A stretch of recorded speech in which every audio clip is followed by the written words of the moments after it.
say it was really great.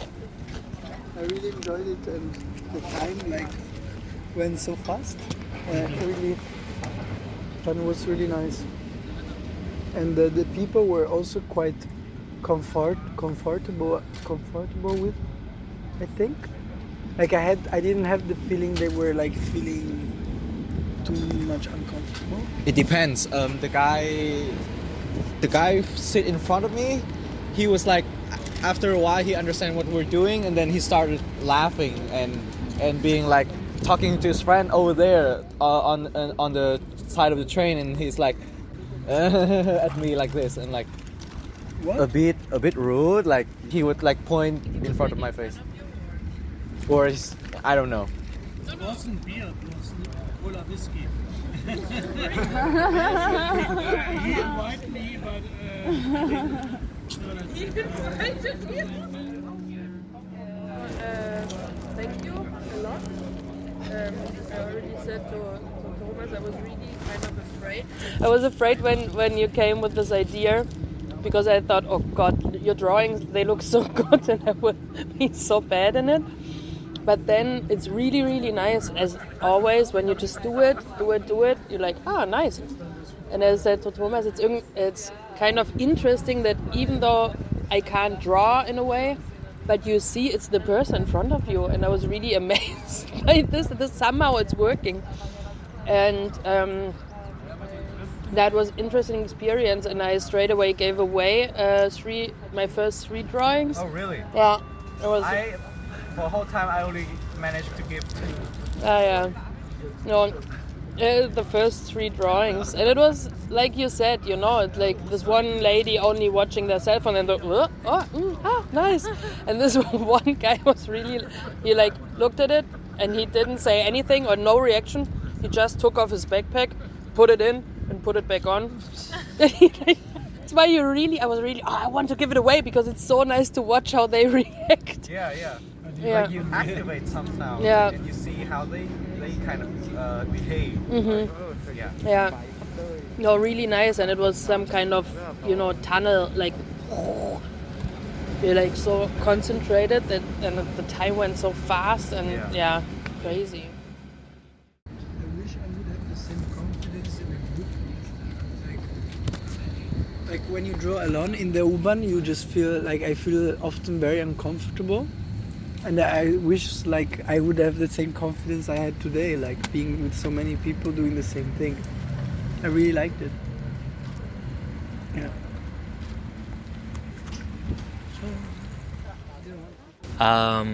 Yes, I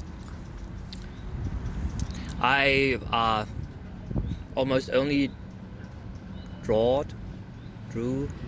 made pictures of us, like people drawing in the train and looking and sitting, and I always try to get kind of a see-through to the people through all the infrastructure and the other people. So I ended up having lots of space problems in the picture because there were all those Stangen and windows and stuff. But these turned out pretty nice because there's so much train feeling, and there's something everywhere. And I also thought a lot about what I'm looking at or who I'm looking at, and I came to the point that I couldn't draw things that caught my attention because I thought it's there was so much opinion in my head about the people, and I hesitated to bring it on the paper. So maybe I will try this another time, or maybe not, I'm not sure.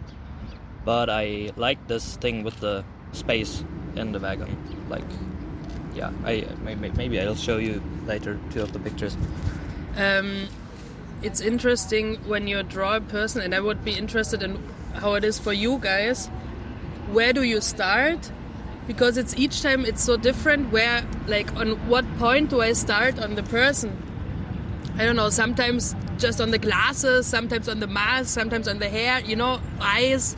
And it's why and how? Yeah. I think I'm very amazed of the people who managed to give the drawings back to the people you were drawing, because I personally felt I couldn't do that, you know, like so when you ask, like, usually I'm like, it feels like I'm stealing something from these people when I'm drawing them, or they, you know, like, and then so I realize I start more from the hands, because then I don't look to the face. And then I look to what the hands are doing, and a lot of people, they hold their phones or they hold their bags or something like this. Yeah. So it was feeling like I was present because I was observing many things, but I was also not present in the space because I felt I was taking something from it that maybe I didn't ask for permission to draw any of them. Yeah. So I admire people who can give it back. I think I couldn't reach this feeling yet. I was super inspired actually to do it again in the train, like to also start drawing again. But I feel you, because I somehow had the feeling I want to ask for permission, because also the first lady, she was really not so amused, and it felt like I'm taking a space of her privacy. And so I somehow, it's like making a photo of someone, like a portrait, so I would feel like more like, hey, is it okay if I draw you, even if it's only with eye contact? And if they're like, yeah, whatever, then I'm feeling more comfortable, because otherwise I see them looking and I'm like, you know, like pretending to draw something else or something. Yeah, but it was very nice, thank you. And time just passed like nothing. Same thing just happened, like when Raras mentioned about she drawing their hands. Same thing happened for me when at one point a few years ago, some guy like really wanted to be ready to be like violent about it, like because he is kind of offended because I was drawing a girl sitting next to him. So it's not even I'm drawing him, I'm drawing a person next to him, and I thought maybe she's his wife or something, and then turns out not to be. But then so it was very weird. And then yeah, and kind of since then, for like 3 weeks or a month, I stopped drawing people's faces. I start to draw hands more, because it feels like it's more safe. And hands are always like kind of poetic when you look at them, so when you draw them, so it's like that. Yeah. Yeah, what is really good, I mean, of course there's this social moment in it, but by the way, it's really important just to draw. I think that's really a good thing to practice. And I draw a lot, but I nearly never draw from nature since years. And that's just a nice practice and good to remember, okay, that's how it feels. So only for that was good. And to be together is another very good thing. And to make this experience is good. And so, yeah. We should definitely repeat it. Yeah. Yeah. Mm-hmm. Yeah. Every once in a while, so because it's just and it's practicing again. It feels different, I guess, when we will repeat it once. And it's very nice to just whatever, to get experience of the situation. I can imagine that it doesn't feel that uncomfortable if you do it regularly, and it's nice trip, and it's very ideal that we have the Ringbahn quite close to the school, so it's a perfect starting point and perfect end, and it's just a certain time, and the situation changes and the people, so I guess it's really worth to do it often. Time machine moment was also really crazy to get in. Have the paper on your face all the time, and then paper off and get out, and you're at the same place. Yeah. That was crazy. Actually, I gave away 2 drawings. Wow. And I was like a little bit pissed because I didn't want to, but I thought I should, you know. Because we're asking for it with their eyes. Okay, I give you something, so give me something. Okay, And then it was that sweet little couple, that older guys in our corner there, you remember, with the colorful clothes and stuff. And Martha and I were talking like, okay, this is, they're tourists from I don't know where, West Germany. and come here, and then they can tell at home, oh, this is Berlin, you know, the young people in the train, they draw me, it's so good. Like, but okay. From that point, I start like gaining my confidence because I tell to him that he shared me the ideas like 3 days ago, and first I was like thinking like, is this really possible? Because I live in another city, and that idea in another city, I think it's only possible in Berlin actually. Because it's for me very hard. Sometimes like on the train, and I want to take pictures or something. It's not like just for 2 seconds, but it's hard for me to like put on the phone to capture something like that in the public. But It's not so easy. I mean, I'm there, just do it because it's just doing it. yeah. It's not so easy, I totally feel you. Yeah, but I see it's like after time you guys like start to like go like dive into it and like start like very confident, like all of you guys, and it's very amazing about that. Normally it's not possible to photograph in that way in a train, but because we are a group and we do something strange, so people think, okay, he's belong to the group, it's okay, so maybe it's an official thing, and so nobody say anything to me. It was strange. It was even for me, but it was an interesting experience. Did you expect some trouble? Yes. But I don't take care for that. Yeah, but it's a huge difference if you are in a group or if you are as a single person there. So even with drawing, it's way easier if you have people around you to kind of reassure you, and somehow the people react differently than they would if you are just of your own. Actually, I don't feel that it's difficult to take photo to people because it's, for me, I take so much pictures per year. It's like 20,000, I think. So for me, I'm very inspired from the people from the public space. So because I also working in a flow market, when I see a very nice fashion or something, I will take a picture, or in subway. Yeah, it's like I'm doing a selfie, but no, but not really often, but sometimes. I always try to make it feel like I'm texting, and then I'm doing Yeah, I know that. Oh, what is this on Google here? Click it. Oh. Ja, oder wo der Empfang am besten ist. There are people who come and sit next to me, and he was first interested, and then he started to talk to me like, do you usually come here? And then conversation start like, he's like struggling with something in his life, and he's like, I'm trying to fight, and I have never expected to a point where it could be like this, because I'm drawing, and then someone would come up to me and then they say something about their own situation, and then he started to tear up a bit, and then he asks like, can I see you more often here? This reminds me of this one artist, which name I don't have in mind, of course.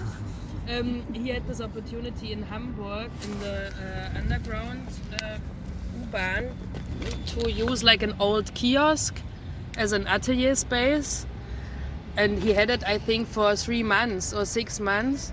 So he started to work in the kiosk U-Bahn station, and then, like you said, people came and like, oh, what are you doing here, you know? And then suddenly, after some weeks, he changed the whole concept from, okay, I actually wanted to paint here, to work, to make like a social talk station. And he really, it turned out to be like appointments. He had appointments with people, like a psychotherapist. It was crazy. Like he was talking on the radio for 1 hour about it, and I was like, oh my God. So for like, then he extended, and I think for like half a year or 1 year, he stayed in the kiosk and did the sessions for the people. And when he left, they were really like, no, we need you. So it was, wow, really. So Vinh, that's your future. Yeah, so but this is what I think in general, that it's just psychiatrists are doing their job and they get only certain stories from their clients.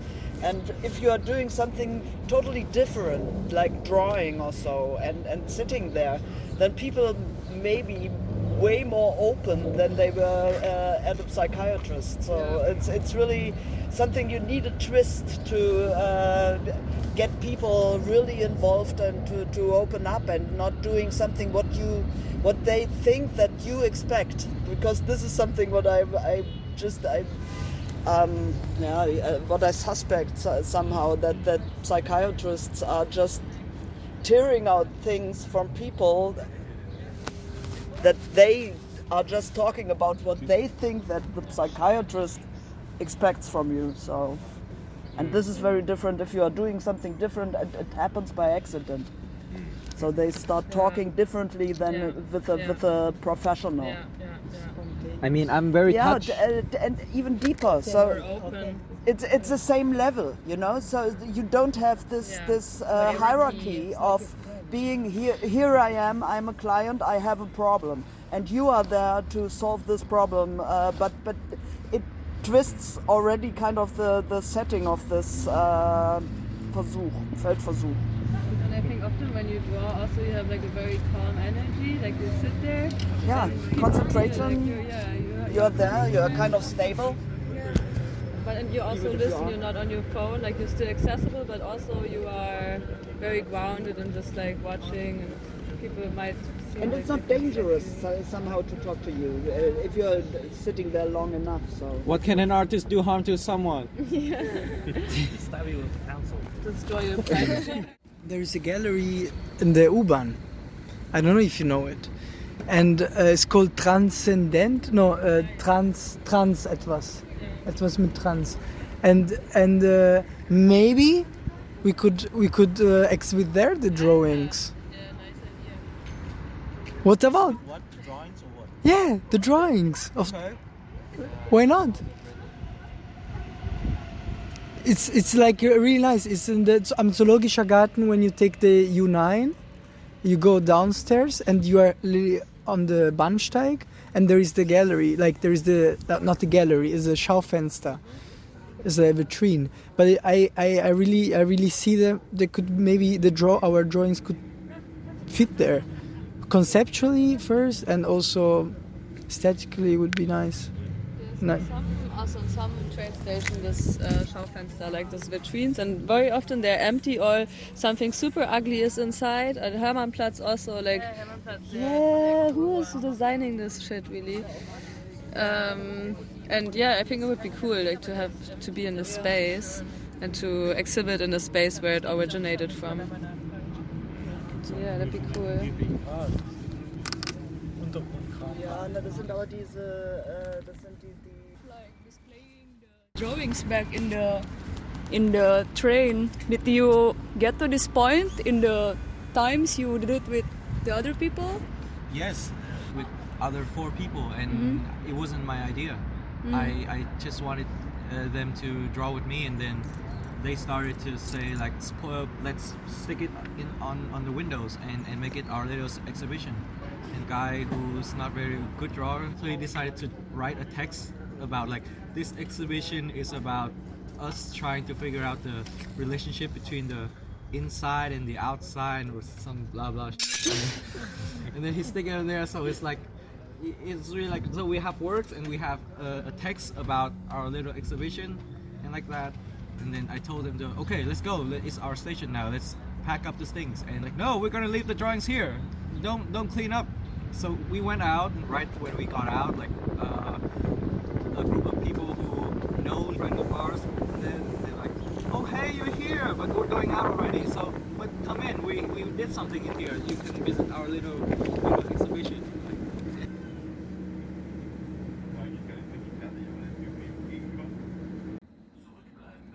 Because for me, like when you wrote this email, you mentioned like this army of people drawing in the trains, right? Yeah, and then not get an army, but And then I don't know, like also I just imagine because it's a Ringbahn, it's like just an endless circle. And even in some trains, I don't know with the S-Bahn, but I think like there are some U-Bahn trains you can see from one end to the other end because it's one continuous line.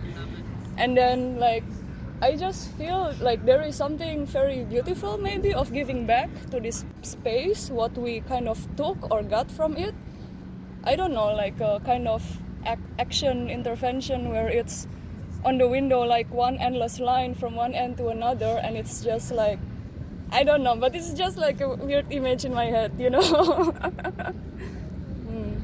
Yeah, maybe.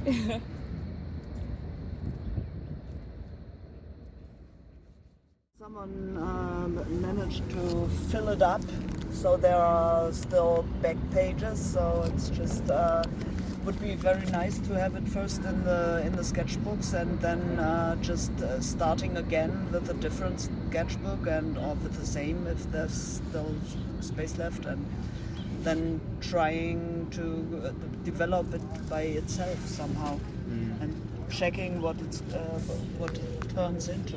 Yeah, kind of like starting like become an archive, because not only the drawing and the people, I can imagine like even we just stop here, and so we can exhibit the sketchbooks together, and the people can check the writings and the pictures together, and it also contains thoughts and what they find in this performance. What lies behind those lines, you know, those drawings. Yes, I also like really interesting to see the sketchbooks get older. Like